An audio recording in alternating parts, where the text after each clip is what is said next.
Hi there everyone, thanks for tuning into my video today. And so I want to talk to you today about my journey of psychichood, you can call it, of being psychic and being a psychic and being an empath and being a helper and a healer and um, figuring out my life until this point that I'm at today where I actually work as a like I guess you can call it a psychic or psychic consultant, helping people and helping people to understand their life a little bit better with messages from their guides and from the other side, and sometimes messages from their loved ones and connecting to their, passed over loved ones and, all of that stuff. So let me just start at the beginning. It's just, you know, people sometimes ask me, like clients sometimes ask me, how do you see things? How do you get messages? And, have you always had this gift? Like, what is it all about? Sometimes clients are curious, mostly just clients, friends and family, they don't ask me about this so much really. But my clients, yeah, they ask me because I'm not as open about it with my friends and family, because I just feel like the first thing is I don't want to do readings really for my friends and family because it's like very intimate, it's a very intimate thing to be able to connect with things that are beyond. People don't always want you to know the things that they're thinking as well, or the things that have been in their past or in their future. People are afraid of that. They don't want to be so open. It's like being naked. It's really being vulnerable.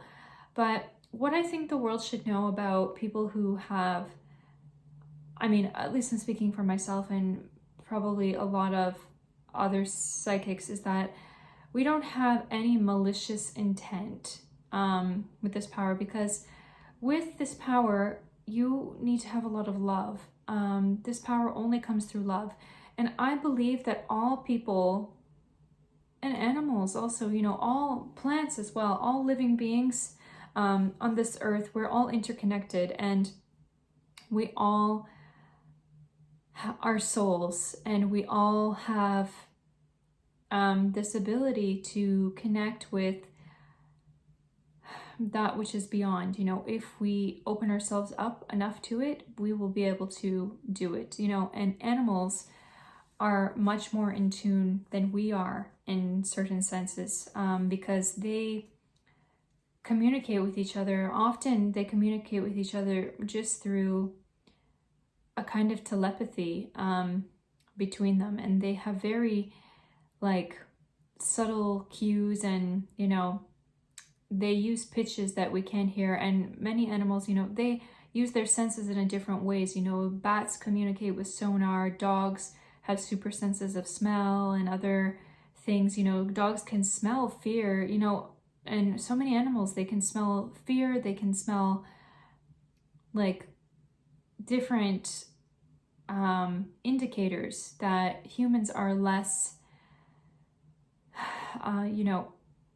able to pick up on. So if we as humans just tune in a little bit more, become more attuned to ourselves, and try to remove negativity, try to remove subtle negativity also from our lives, we can open ourselves up so much more psychically.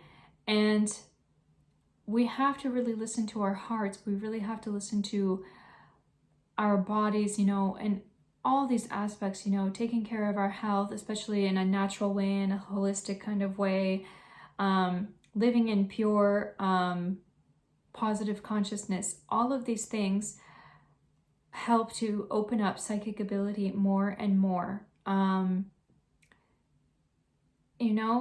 Believing in spirituality, any kind of spirituality, it helps to open up our psychic abilities. Often a lot of saints, a lot of real saintly people, they're very psychic, because they're attuned. They're attuned to spirit and, you know, their purpose on this earth. And these saintly people, they just want to help people as well. So, I mean, I want to do a separate video on how to, you know, open up and develop more your own psychic abilities. But for this video, I mostly just want to talk about my journey with my own, you know, psychic abilities and all that. So I want to say that I started working as a psychic consultant, you know, professionally. It was actually during COVID. It was in 2019, I believe, because I had, for the past, you know, 8 or 7 years prior to, you know, actually signing up to be a psychic consultant, I was getting really into astrology, particularly doing Vedic astrology. And during COVID, I thought, okay, you know, why don't I try to do something online? Why don't I try to work as an astrological consultant? Because I was teaching a lot, you know, students for the time before COVID. And I want to say that teaching for me is very draining because I'm a very sensitive person. And so students are not always the most spiritually inclined. You know, they're coming to you to learn some material skill or whatever it may be. You know, in my case, I was teaching English, but students, they're coming to you and they're not always so on the same wavelength as you. You know, you want to give them some information, but they might be coming from a totally different standpoint, belief system, and that's totally okay. But for me, as a very empathic person and someone of an, you know, introverted person, I'm very sensitive, and that energy can really drain me a lot. So it wasn't the best job for me, really. Yeah, so I wanted to get out of teaching, and so I thought, okay, I know this astrology, so why don't I try to work as a consultant for astrology. So I started working as a consultant for astrology, but then I realized when I was doing astrological readings for people that I would start to get messages would start coming to me about information that these people should know, that things I should tell my clients, you know, things that weren't necessarily, you know, in one sense, astrology, when you're looking at an astrological chart, it's kind of like reading a tarot card or, you know, doing pendulums or something like that. Like, the reader will also get premonitions, will also get messages. But what I found is that messages that were coming through, my clients were really surprised at that information. How could I know that information, or etc., etc.? How could I see this? So I realized that I don't actually need these astrological charts. I don't need to be doing that as just this kind of purely mathematical, scientific method, you know, where I'm consulting people just with these astrological charts. I realized that if I just tune into the person, I can pick up a lot of things about them. Things that will be in their future, things that have been in their past, things that are going on in their present. I just realized that if I approach that person and I try to tune into them and basically read them, you know, look for things in their subtle energy field, that I will be able to see things about them. And I will be able to hear things. I will be able to see things, smell things, and taste things. Even taste things, yes, and get sensations around my body. You know, if a client calls me and I've never spoken to this client before, I don't know about them, but I feel sometimes something in my body. For example, one pregnant woman called me, and, you know, I get a sensation in my belly, or you know, different empathic things.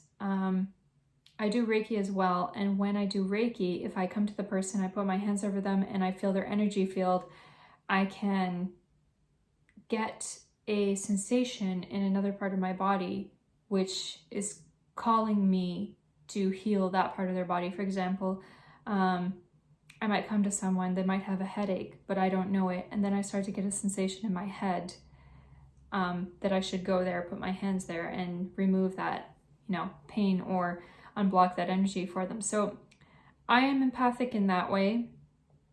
And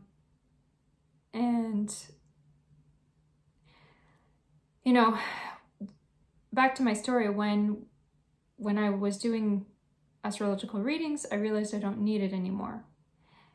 And so I've come to this point where I often get really attuned to the client.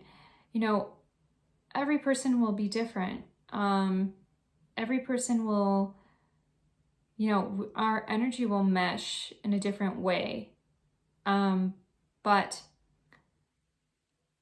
about 100% of the time, I'll say almost all the time, I picked up the correct cues, about people, and I try to give them insight into their life. I want to say when working as a psychic reader, people often approach you with their own questions. They usually have their own questions that they want answered, and sometimes they want answers, but the things that I have coming through to tell them are sometimes so much more than just the answers that they wanted, So being a psychic reader is a lot of things. I don't know if I mentioned already, but when I was young, I was able to speak to my grandmother in particular who had passed over. I always felt her presence around me, and I felt like she's guiding me to do certain different things. And I realize now that I've moved away from home that she's a presence which mostly she stays around my mother. So when I would be a child, I would play alone a lot because I never felt alone. I never felt alone. I always felt like there were spirits around me, and I always felt like the spirit of my grandmother's around me. And I would often have this deja vu feeling, and I would often connect to spirits who were around. If we were in a house that was haunted, I could feel some spirit around me. I always felt, nervous to be alone because I was a bit frightened, of the spirits that were around. And, recently I've gotten more confident communicating with spirits and communicating with loved ones that have passed over, because it's something that I've really worked on, because I think it's important to have that connection with, those spirits, because it's not anything scary. It's really not anything scary. I can make another video about that too as well, like what's going on in the spirit with these loved ones that passed over, and all that stuff. But yeah, there's a lot to say about my journey as a psychic, and I want to make another video as well about opening up your own abilities. I probably mentioned that already. But yeah, this video is already almost 14 minutes long, so I think I'm gonna leave it here. But yeah, just comment or write to me if you feel inclined, and